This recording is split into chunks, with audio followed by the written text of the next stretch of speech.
Let's get into some ETF news today. It is a big day that will reveal some very interesting stuff, so you guys will want to stick around for it. Let's just jump right in. I do want to thank our sponsor, and that is BTCC. This is a great place where you guys can go in and get a little bit more creative in your trading. You get a 10% bonus first time on the deposit just using our link down below. Also gives you some other benefits there when you sign up using the PBN link. And one thing I've started to do is long and shorts. Those are the simple things, whether you're into leverage trading or not. Those are the kind of activities you can do over on BTC, regardless of market volatility. This is where traders are making their moves right now. Check it out down below.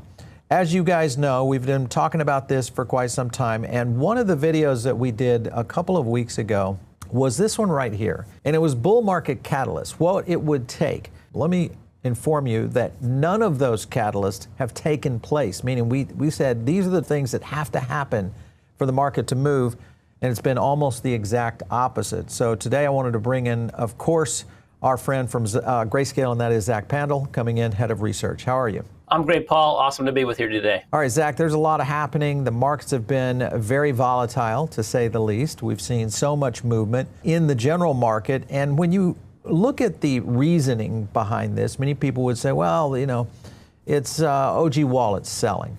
It's Bitcoin kind of repositioning. You know, you've got all these scenarios that have played out within the market itself. What do you think is the bullish short-term position right now for the markets? Now, I say short-term, next, say 60 days. Yeah, great question. Look, crypto native investors often look for crypto native explanations for what's going on, even when what's happening in prices is correlated to lots of other things happening in markets. And so, look, what I see, Paul, is a repricing of macro expectations over the last few months. You think back to August, we were real optimistic about the U.S. economy, anticipating further rate cuts from the Federal Reserve. Today, more caution about the labor market, about credit markets, more questions about the outlook for Federal Reserve policy. For me, the bull case thesis is that the reality is still pretty good, honestly, for markets. The economy is fine. The Federal Reserve is still supportive. Within crypto, the kind of fundamental pillars for demand and what's been driving this bull market still very much in place. So I would say that the optimistic case is just that markets get a little bit more confident again about the economy and the broader market backdrop. I think that's enough for crypto to stabilize and begin to recover from where we are today. I'm looking for specific short-term catalysts. And Sure. one of the things I'm kind of comparing this to is back to this tweet here, and that is the activity that we've seen with Bitcoin. And OG Whale's now been selling more Bitcoin than ever before. This, of course, continues. I guess that's really one of the categories that I think will at least slow this market down, is if we see that stopping. If you think about that along with unlikely to get Clarity Act in 2025, that's getting pushed. In the next 60 days, I mean, if we were to get into a clarity, maybe a regulatory front is the way to go here. Do you feel like those Bitcoin wallets slowing their selling and some more regulation that maybe gets confirmed, do you think those would be enough to get this market restarted? I do think that those would be enough, and I think, you know, some of the other macro topics. But yes, I think progress on market structure legislation, on the Senate version of the Clarity Act, and some change in the fund flow picture is how I would put it. Look, Bitcoin OG whales, as you characterize them, have been selling really since the ETFs launched in January of 2024, but price has been up since then. And that's because there's been a ready buyer on the other end, which is the ETFs. And so I think what you need to see is that ETF bid come back into the market. That would be confirmation that we've reached a bottom or a positive catalyst into the end of the year. Well, you also look at this percentage of supply right now held by public companies. This, of course, is flattened for Bitcoin. But if it's increased dramatically for Ethereum and even Solana, when you look at that both on Bitcoin, ETH, Solana, DATS, and you kind of compare where the market is right now, what would you say right now would be the winning factor here? Do you think we'll continue to see maybe these DATS softening on Bitcoin, or do you think that we get more of a position on Bitcoin in the future? I think that there will be a lasting role for these types of companies that are holding crypto on balance sheet and finding additional ways to get value out of them, either through changing their capital structure, their liabilities, or doing something on the asset side of the balance sheet. So, we're focused on ETF, or ETP products for our investors. I think digital asset treasuries are another way to get crypto exposure in a portfolio, and I think that they will be a lasting part of the ecosystem. There's always ups and downs in demand for these vehicles, and we're at we're at a waning point at this very moment. But I think appetite could come right back as equity markets stabilize. All right, let's move on to kind of the news of the day, and that, of course, is your launch of the XRP ETF that you guys have going on. Obviously, GSOL already launched for you guys, and of course, you have gross staking rewards of almost 7.25% there. When you look at Solana and XRP, especially on the ETF performance, how do you think these play out? Now you're going to have competing ETFs, which are very competitive out there in the market space right now, ETFs between SOL and XRP. How do you think this play out compared to market caps? Well, absolutely. Both products, major parts of the crypto ecosystem, large liquid assets with enthusiastic investor bases. I see them as a bit different and different flavors for investors to consider, and ideally build a portfolio of crypto assets that includes multiple things, usually starting with Bitcoin, but these smart contract platforms and other assets included in that as well. XRP, a battle-tested blockchain, originally designed for payments use cases, but broadening to other use cases today, one of the largest and most liquid assets in crypto. I think there will be significant demand for these ETF products, as we've seen with the Solana and Ethereum ETF products as well. Our view at Grayscale is that investors need digital assets in diversified portfolios to have the best risk-adjusted returns over time, especially given the macro risks that every investor is facing. And all of these assets can be held together, in different flavors depending on investor preferences to build that crypto allocation. We are delighted to be able to broaden the access to these assets with new ETF products like this. Well, we've seen some pretty successful launches so far with the XRP ETFs, with Canary, obviously Bitwise launching last week. This is the thing that I'm kind of curious about, because these two, I believe, at some point, institutional capital, they probably will deploy into both, but they're probably going to have a preference, one or the other. You have both. What do you think will happen? Right. Well, as you know, Paul, we've talked about this before. It's like deciding between my children when I look at these large cap assets. Look, I like to encourage institutional investors to, start from the top, begin with Bitcoin, the largest, most liquid asset that has the most clear macro use case. And then the rest of these assets, they're all unlocking types of innovations in digital finance. And what we want to think about is, where are those uses? Stable coins, tokenized assets, prediction markets, DeFi. Where is that being built out? And the asset that you want to own is the thing that's becoming the platform for those digital finance innovations. Ethereum was the starter and the leader of this process, and so that's a natural first step to take, is with Ethereum. And then the rest of these assets are all competing for a piece of that. And I think all of them will play a role. All of them already play a role today in different aspects of this, with stable coins or DeFi, et cetera. We want to figure out which ones are going to be the biggest platforms over time. It's going to be an intense race, I assure you, over the next 5 and 10 years. Well, listen, one of the things that would give you an uneven advantage in this intense race is getting into staking on XRP. I'm looking at Doppler Finance.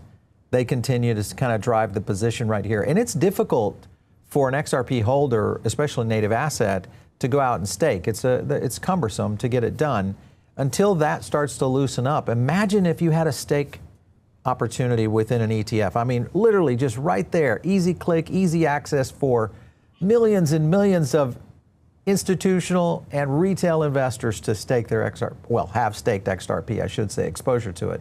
Wouldn't that be a good product, don't you think? We are actively looking at all of these things, and I'm delighted to say that we began the process of staking in US-listed ETFs with our Ethereum products in October, and the Treasury and IRS have now given more detailed guidance about the treatment of these products. So I think you will see much more staking activity in ETF, crypto ETFs. Paul, I think you're exactly right. The best investor experience is to have the token itself, but also any additional rewards that it may be delivering in native form. So we want to be able to deliver that to investors, with the restrictions of having a successful risk-managed ETF. We think that we'll be able to do that in most cases. We've begun that on Ethereum, Grayscale, the only asset manager providing staked Ethereum products today. We've done that on Solana. I think it will be expanding to many of our other stakeable assets over time. Well, you've got a lot of activity right now when you look at XRP and DeFi in general. Firelight launching December 3rd, their new whole Firelight protocol gets ready to go live. We'll see a lot of activity around this, which could be indicative of driving more interest, I think, for the investor community, because obviously, as we see staking become a big factor, do you feel like that's been one of the driving factors for what you guys have done with GSOL in terms of the staking component? Have investors said this is one of the reasons? 100% staking is an important driver from institutional interest. They are laser focused on the ability to capture these reward rates on top of stakeable tokens. And that's a key differentiator of the, as you know, proof of stake assets versus proof of work based Bitcoin, and is a huge part of the conversation with institutional investors. They are looking for that yield, and on some of these protocols, it's quite substantial, 7% plus on Solana. So has absolutely been a driver of demand for those ETF products. I think that will continue for all the proof of stake networks as we stand up more of them in ETF structures. Yeah, for anybody that's asset managers, all you have to do is look at this Doppler chart right here in terms of demand. It's there for sure. Let's get on to the additional announcement that you guys have for today, and that, of course, is the fact that you're launching another big ETF today. Which one is that? That is our Dogecoin, GDOG, Dogecoin ETF. Look, talking about Dogecoin can't but bring a smile to my face. It is a kind of fascinating project within crypto, and people have different ways for thinking about it. I think of it as tokenized internet culture, that memes are part of internet culture, and crypto is the financial layer of the internet. And so having one of these assets, a kind of a meme that is designed to make you smile, essentially, be available in an ETF, I think is wonderful. Of course, investors should consider, how do you think about putting all these assets into a portfolio? Which ones are likely to make the best risk-adjusted returns over time? And we have all of these thoughtful conversations with investors. But, Dogecoin and memes in general are a part of crypto, a part of the internet, and a part of culture now. I think will remain the case, and I think it is absolutely the right thing to have an ETF that provides access to the largest of these available to U.S. investors. We're also thrilled to bring that product to market today. Man, I'm going to have to get one of these shirts because I like the G-Dog. I like the G-Dog tag ticker. For sure. It's a good ticker. All right. So when you look at institutional capital, do they care about something like a Doge? Are they in there playing in these kind of ETF? Do you think they will be? They care in the sense that everyone is going through a process of learning about crypto, myself included. It's really a never-ending journey. And we have these conversations. How do I think about this asset? How is it built? What is it exactly? And I think that for an institutional level, I absolutely think there will be a trading interest in these structures, for shorter term oriented investors. Absolutely, there will be that type of interest. Look, I think there are probably other assets, Bitcoin, Ethereum, Solana. We've talked about some of them, many others on the list that naturally go together in building an institutional long horizon portfolio. But I think that there will be substantial demand for Dogecoin as a trading instrument, and it will have some institutional engagement as well. Well, one thing to consider, and I think I look at it, from a meme standpoint, I wonder if what we saw with Elon's kind of a double-edged sword. Sometimes he can hurt you, sometimes he can help you. And when I think of crypto communities, do you think what his efforts were in general, do you think the Doge efforts that Elon was trying to make actually hurt the concept of the coin itself, of the token itself? I think it brought attention to it. Look, Dogecoin has the right attitude, I think. This is designed to make people happy, to make people smile, to think about community and generosity and these types of concepts is absolutely something I can support. Of course, it's had volatility in the past, driven by, particularly visible people like Elon Musk talking about this asset. And I anticipate that some things like that will continue over time. Mm-hmm. And Grayscale investors, the conversation that we have with them is to think about the risks of any asset in crypto. Dogecoin has a higher risk profile than Bitcoin. It has different use case, and you're going to want to think about constructing a portfolio in a different way when you're talking about each of these different assets. And I think, frankly, investors understand that pretty well. They don't even need me to say it, but we do provide, of course, these kind of risk management conversations regularly as well. Well, listen, everybody's going to be watching this ETF launch, because if this one does well, then there's one more I think that should be in consideration. Of course, that is Pengu.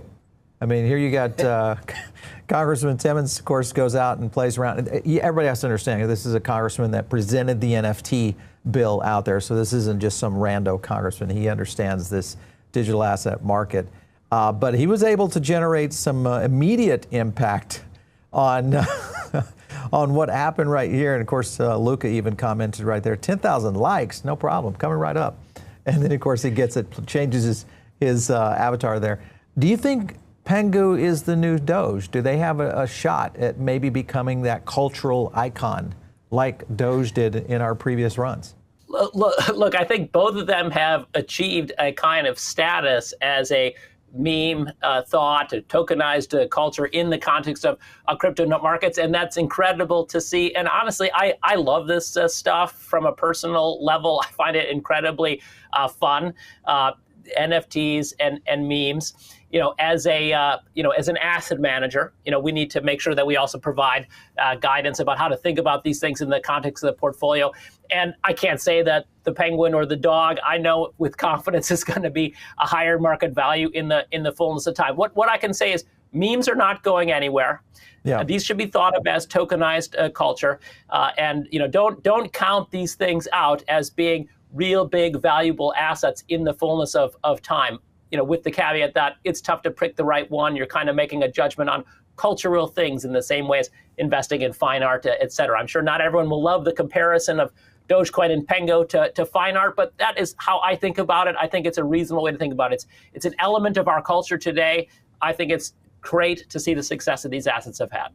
Well, one thing for Pengu, we did a video with Luca not too long ago. And of course, Luca being Luca says, hey, we're going to flip Doge one day. But I think the point that Luca was getting at, and he's listen, this is one of the best marketers out there. I would call him the Mr. Beast of crypto in terms of him being able, getting really where that community should be.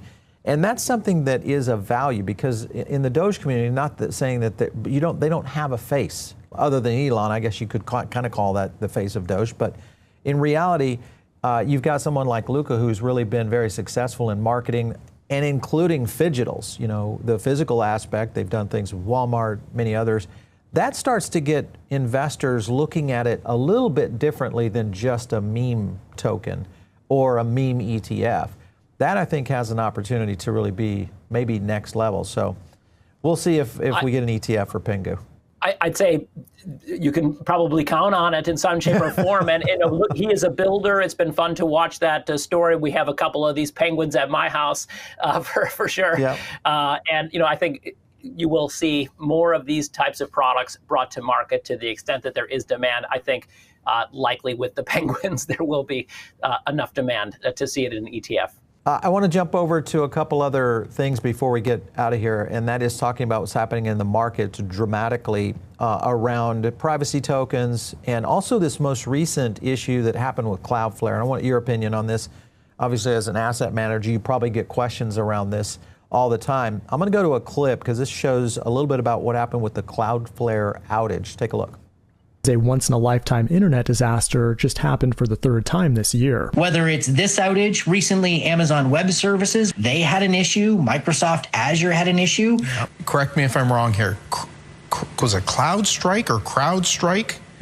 Things are getting bad. The smart automations or AI built into these things, it failed. Not because anyone is under attack, but because complex systems can and do fail. These are supposed to be the big gatekeepers. Like any 30-year-old highway, the potholes are starting to show up. We are moving into the holiday season, is the top time for cybercrime to come after consumers.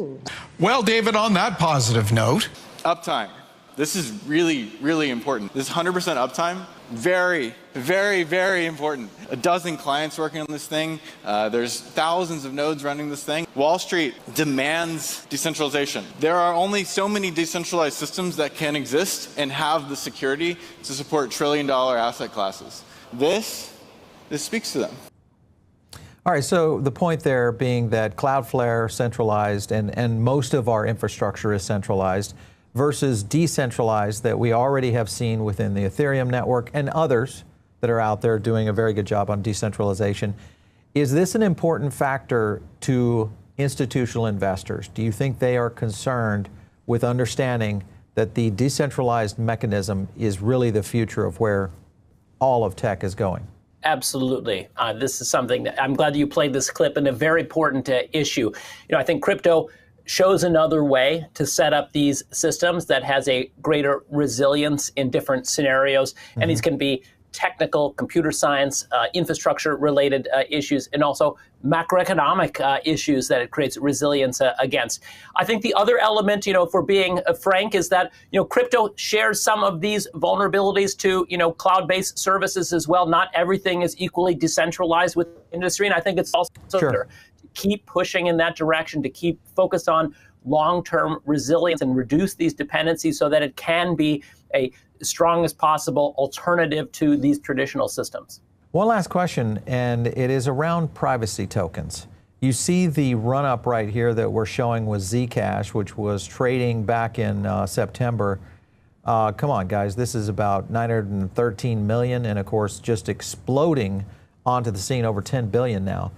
And if you compare that to a handful of other top 10, top 15 blockchains, and I would include Sui and even Avalanche in this. First of all, do you think this is just a fad rotation? What is your theory around why what we're seeing within privacy tokens has exploded the market so much here recently?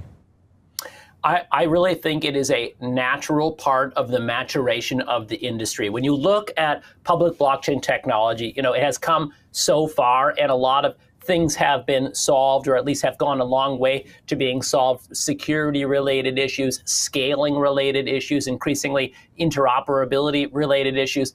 Privacy is a big open space, in my view. It is like the most obvious missing element that needs the most development work over the next several years. And so I think it's just the time to tackle this challenging issue of privacy. I think this theme is absolutely not going anywhere.